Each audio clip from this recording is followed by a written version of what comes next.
Good morning, class. Today topic is what is a force. We observe in everyday life that force is needed to move or stop a body. For example, if we want to move a football, we must kick it. And when we will kick the football, then the motion will produce in the football just like this. Similarly, if we want to move a heavy object from one place to another place, we have to push or pull it. If we push a truck at rest, it will remain at rest although the force is applied on it to produce motion. Similarly, force can be used to stop a moving body, but sometimes it is not possible.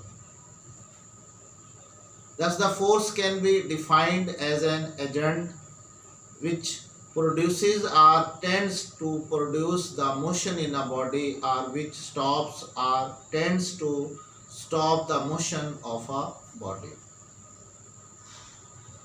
Force can also distort or tends to distort the shape of a body to which it is applied.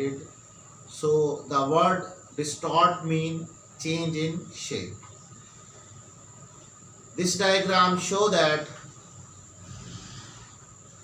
force can increase or decrease the length of spring, bend or twist a rod, or change the shape of an empty can. Thus, force may also be defined as any agent which produces distortion in a body to which it is applied. So, class, force is a vector quantity. Why force is a vector quantity? Because it has a specific direction, and force we can find by the formula F is equal to ma. M is a mass and A is a acceleration. So the SI unit of the force is Newton. So how we can define the Newton? Thus, force acting on a body is said to be of 1 Newton if it produces an acceleration of 1 meter per second in the body of mass 1 kilogram in the direction of the applied force, that is a 1 Newton.